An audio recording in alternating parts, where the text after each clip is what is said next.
Il y a des moments dans nos vies où on ressent le besoin de changer de direction professionnelle. Ça peut être motivé par un manque de satisfaction dans notre travail, une perte de motivation ou tout simplement l'envie de poursuivre une nouvelle passion. Ce podcast s'intéresse aux solutions qui s'offrent à nous pour accéder à un métier qui nous fera enfin vibrer. Le chemin de la reconversion peut sembler effrayant, rempli de doutes et d'incertitudes. Mais c'est aussi une opportunité pour atteindre un quotidien professionnel qui ait plus de sens pour nous, qui nous donne une meilleure qualité de vie et qui nous permet de nous épanouir pleinement. Bienvenue dans notre podcast sur l'épanouissement professionnel, où on vous invite à découvrir des histoires inspirantes, des conseils avisés et des astuces pour réussir votre reconversion. Osez rêver, osez changer de cap et devenez le héros de votre propre histoire professionnelle. Bonjour, je suis Manu Pozzani, associé et fondateur de la société Sensei, et j'accueille aujourd'hui Hélène Palix, à qui je vais laisser tout de suite la parole, justement, afin de se présenter. Bonjour Hélène, comment vas-tu? Est-ce que tu peux rapidement te présenter, s'il te plaît? Bonjour Manu, comment me présenter? Moi je suis une passionnée en fait, du potentiel humain. J'accompagne les personnes à s'accomplir professionnellement à chaque étape de leur vie, quelle que soit leur situation. C'est beau, Ouais, c'est le beau magnifique, programme, hein. C'est un programme très riche. j'imagine. Pourquoi? Parce que moi je suis personnellement convaincue que chacun peut s'épanouir professionnellement. Et du coup, je me suis expertisée dans ce domaine précis de l'accompagnement à l'orientation, à la construction de projets professionnels, à l'accompagnement vers l'emploi, au conseil en formation et à tout ce qui est alentour avec de l'ingénierie pédagogique et de l'ingénierie de formation. Eh bien écoute, ça tombe très bien parce qu'aujourd'hui j'ai envie de parler avec toi de la reconversion professionnelle, c'est le sujet, mais surtout des freins, c'est-à-dire aujourd'hui ce qui nous entrave dans ce désir d'évolutivité, dans ce désir d'avancer finalement professionnellement parlant.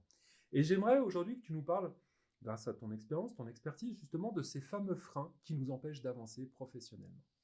Est-ce que tu peux nous en dire plus? Est-ce que déjà tu as pu les quantifier?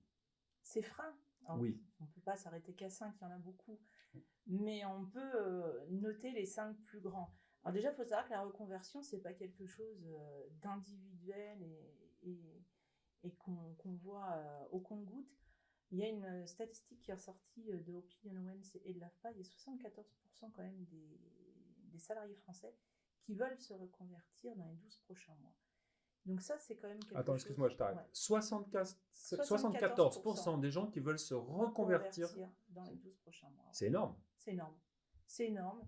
La crise Covid a beaucoup joué.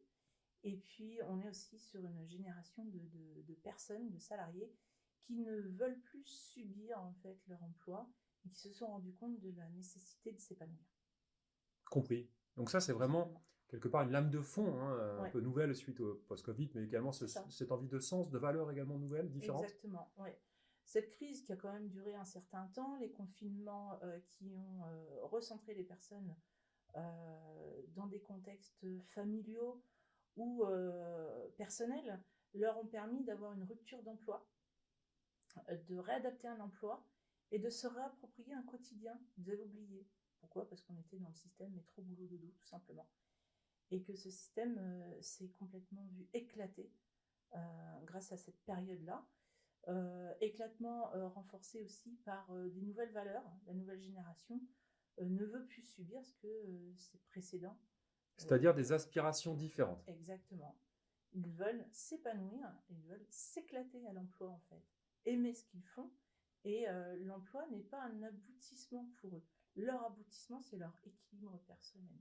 On voit même beaucoup de démissionnaires, on a eu la phase de grande démission, parce qu'aujourd'hui, les personnes se sont rendues compte qu'ils étaient acteurs de leur vie professionnelle, ils n'avaient pas à la subir cette vie, ils pouvaient très bien démissionner et repartir de zéro.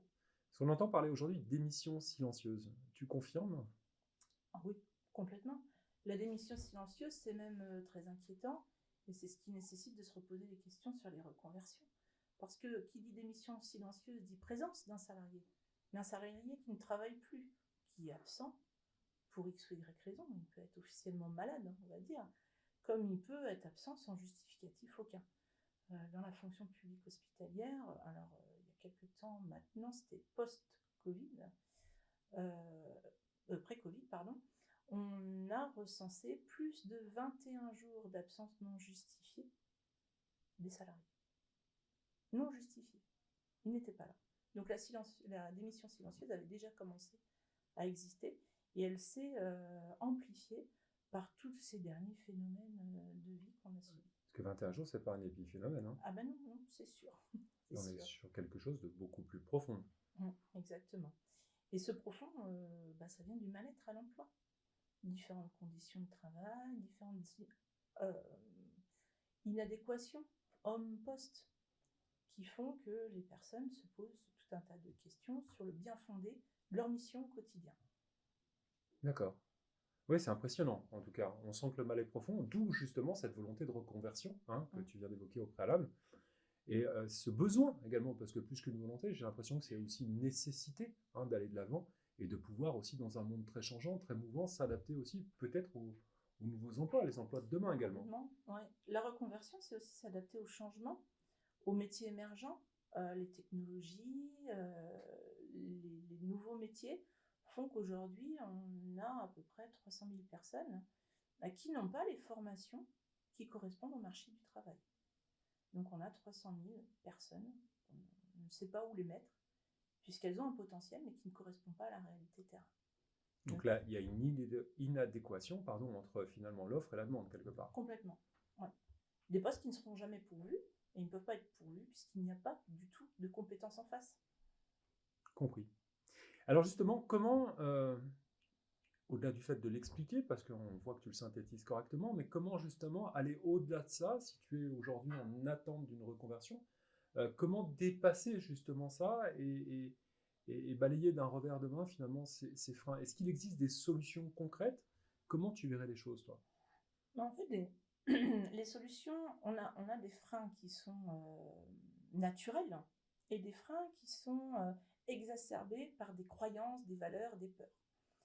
On a un frein naturel premier qui va être le manque d'idées, en fait. On sent ce besoin de changer, on sent qu'on est en mal-être, qu'il y a quelque chose qui cloche, mais quoi faire concrètement, ça reste la grande énigme.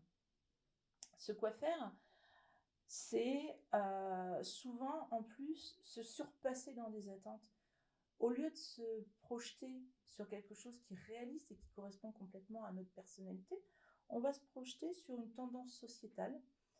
Et à l'image des youtubeurs ou des tiktokers qu'on voit avec ce grand besoin du paraître et du surparaître, bien aujourd'hui on se dit qu'un projet de reconversion, il doit forcément être glingant, pimpant, passer à la télé et puis faire rêver des mille et une personnes. Donc on s'attend à avoir, quand on rencontre une personne qui est sur un projet de reconversion, à avoir une personne qui ne sait pas elle-même où elle peut aller, parce qu'elle est persuadée qu'on attend autre chose d'elle et que le peu de choses qu'elle pourrait proposer, ça reste finalement bête et nul. Et donc du coup, elle n'ose pas franchir ce pas. Donc ce que tu es en train de dire, c'est que finalement, un des freins, on va dire, initiaux, c'est l'opacité finalement en termes de vision de ce qu'on peut avoir comme solution. Oui, et opacité doublement renforcée par la foultitude d'informations. On est noyé sous l'information. Internet, c'est très bien, c'est facile, mais ça donne trop de renseignements. Et du coup, ce trop plein de renseignements fait qu'on a une overdose, on est perdu dans cet univers du monde de la formation, entre les pluralités de financement, un CPF, un PTP, un dispositif démissionnaire, une POEC, des sigles qui ne parlent à personne finalement. Plein d'acronymes un peu indigestes. Ouais. Et en plus, toutes ces vagues de pseudo-arnaques des organismes de formation qui ont été dénoncées par les organismes de contrôle, qui font qu'il y a une méfiance qui s'est mise en place de façon assez lourde. Et aujourd'hui, les gens, entre cette perte de repères, mais qu'est-ce que je peux faire concrètement, qu'est-ce qui me convient, et puis ce trop d'informations, sont noyés et préfèrent, frein premier, ne rien faire finalement. Et avec les modes sociétales que tu venais d'évoquer. Le côté un peu, tiens, en ce moment, c'est ça qui marche, on va faire ça. Exactement. Mais finalement, est-ce que ça correspond à des valeurs profondes et des aspirations personnelles? Pas forcément. Exactement, ouais. C'est tout l'intérêt d'un bon accompagnement à la reconversion, parce qu'on se réapproprie finalement ses propres valeurs, ses propres motivations. On va aller au-delà des croyances qu'on nous a inculquées depuis tout petit et on va se réapproprier son potentiel. Et on voit très bien des hauts cadres directeurs de services extraordinaires sur Paris ou Lyon finir éleveurs de poules. Parce que finalement, c'était ça, de base, qui leur convenait le mieux, Ou dans le Larzac, faire du fromage de chèvre. par exemple. Ouais, effectivement, on voit beaucoup de cadres dirigeants, notamment, enfin des cadres, pas que dirigeants d'ailleurs, euh, avoir cette envie de sens également. Parce que ça, c'est aussi, C'est ça. là je rejoins parfaitement ce que tu dis, c'est aussi cette envie de sens et de savoir pourquoi on travaille également. C'est important. Euh, Effectivement, alors ça peut être un frein. Est-ce que tu as pu en identifier d'autres, justement, dans cette logique-là? Alors, un autre qui frôle presque la nécessité d'un accompagnement psychologique ou de coach, ce sont les peurs. Alors, je les mets volontairement au pluriel, parce qu'il n'y a pas qu'une seule peur.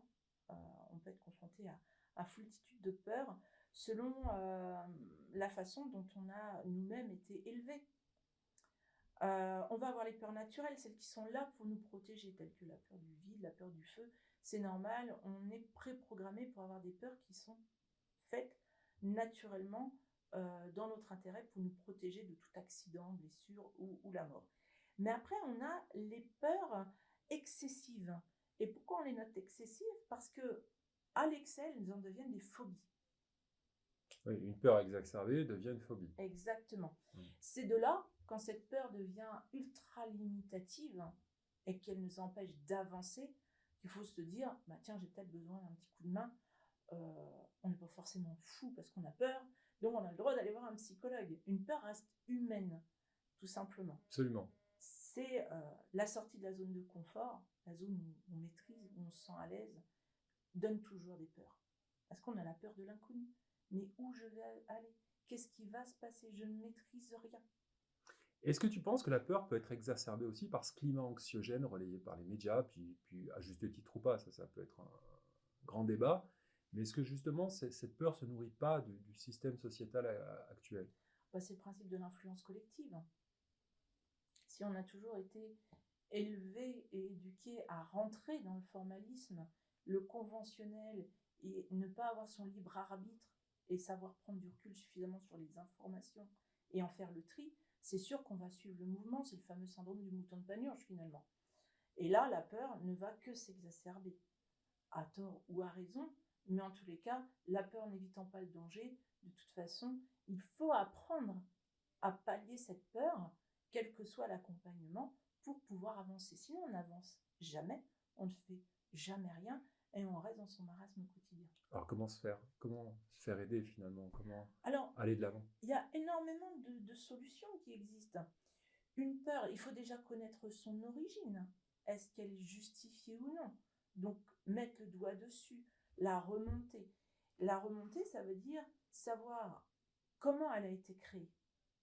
On peut très bien avoir des gens qui ont peur de faire une reconversion. Pourquoi? Parce que dans leur tête, il va falloir prendre une voiture pour aller en formation. Et ils ont eu un accident de voiture traumatisant. Et donc le frein à la mobilité va venir d'une peur d'un événement accidentel qu'ils ont eu dans leur parcours de vie. Donc là, c'est de la rééducation en fait.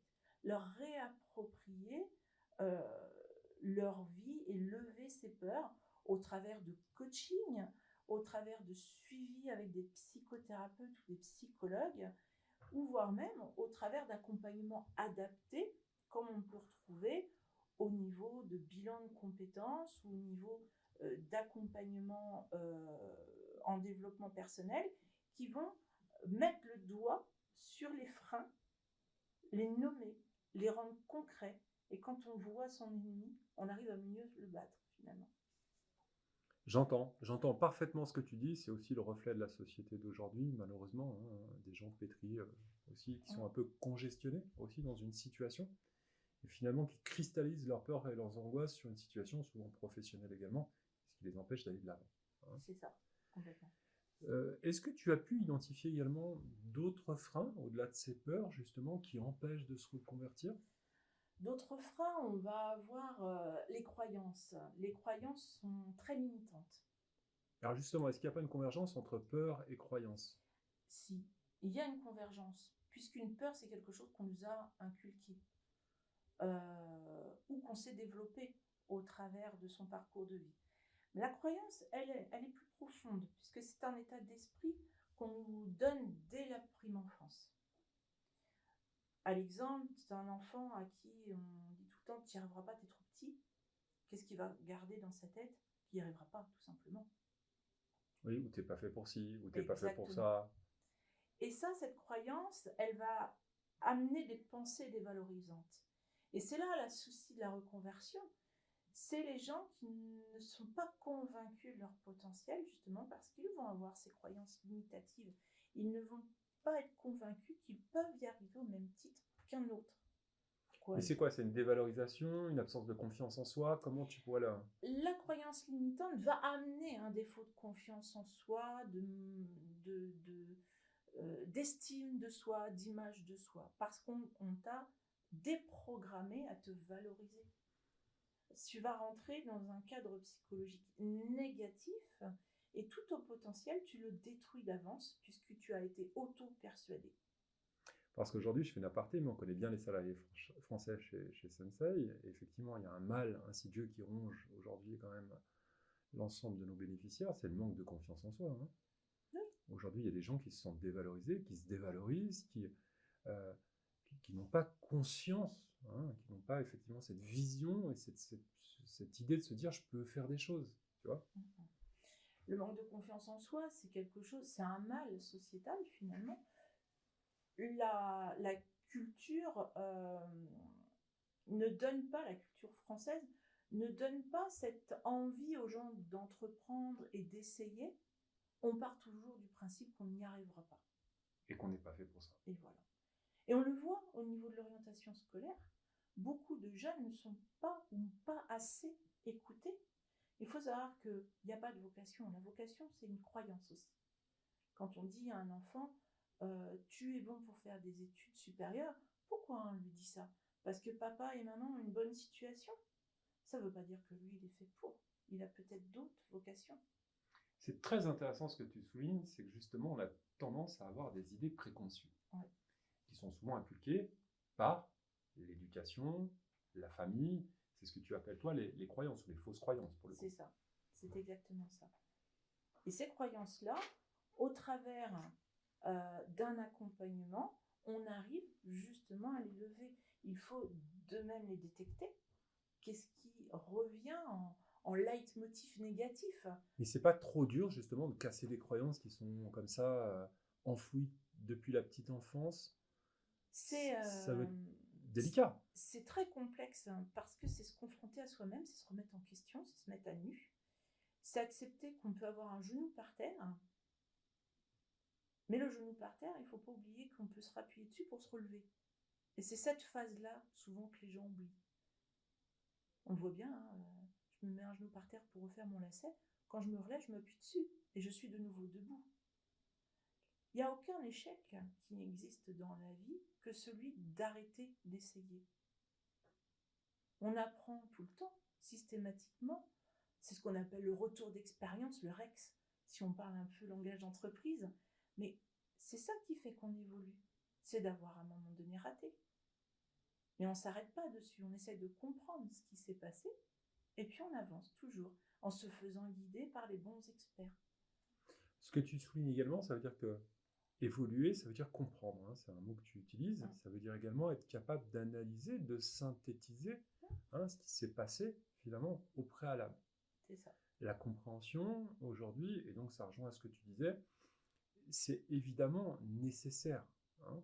Et ça, tu l'amènes comment? Est-ce qu'il y a des grilles justement spécifiques, une évaluation? Comment arriver à justement à comprendre ces croyances, ces fausses croyances, ce pourquoi on est fait, etc. Est-ce qu'il existe des outils aujourd'hui pour s'appuyer? On va avoir quelque chose, là je vais utiliser un mot qui est très galvaudé parce qu'on a de tout et de rien, c'est le fameux coaching. C'est le premier accès facile, simple, où on va pouvoir retravailler justement la programmation, entre guillemets, si je peux dire, d'une personne. Revoir avec elle ses codes de valeur, ses croyances, ses leviers de motivation. Qu'est-ce qui fait qu'elle y adhère? pourquoi elle est convaincue de telle ou telle chose, et lui réapproprier euh, ce- ce- ce- cette pensée, mais en s'assurant que c'est sa pensée, avec ses bons arguments, celle qui ne vient que d'elle, l'argument qui n'est produit que par elle. C'est un petit peu euh, ce qu'on apprend quand on va en cours de philosophie, où on apprend à développer une pensée. Pour ceux qui ont fait cours de philo, c'est l'idée. Bien là, en fait, dans les coachings, on va apprendre à une personne à redévelopper une idée qu'elle a d'elle-même, mais une idée qu'elle s'est fondée sur ses propres connaissances d'elle. Chose qu'on a toujours zappée, oubliée. On ne te demande pas de te connaître tout petit, on te demande de faire ce qu'on te dit de faire. Au même titre qu'on ne te demande pas d'apprendre à apprendre, mais uniquement d'apprendre. Exactement. Et on le voit dans les entreprises, que ça commence, mais c'est très compliqué, hein, parce on est quand même sur des carcans d'entreprises en France qui sont assez lourds, hein, une politique de gestion prévisionnelle des emplois et des compétences qui se met petit à petit en place, mais on voit aujourd'hui des managements participatifs, où on va demander aux salariés ce qu'ils pensent. On te demande de faire de l'amélioration continue, ok, mais pourquoi c'est moi qui vais définir une procédure d'amélioration continue alors que ça n'est pas mon poste? Dis-moi, toi, salarié, qu'est-ce qui ne te convient pas? Il faut que j'amène après un travail qui te correspondra. Et c'est ça qu'on demande aujourd'hui et qui rentre petit à petit et qui fait que les gens peuvent se réapproprier leur potentiel et exister au sein d'une entreprise. Mais ça se fait tout petit par tout petit parce que ce n'est pas une culture qu'on retrouve en France. Est-ce que tu ne serais pas en train de me dire que l'entreprise va plus vite que l'éducation nationale? Beaucoup plus vite, oui. Non, je plaisante parce que ça me paraît évident, parce que malheureusement, ça me paraît un peu sclérosé quand même au niveau de l'éducation nationale. Et c'est vrai que malheureusement, il y a des potentiels, à mon sens, qui se gâchent.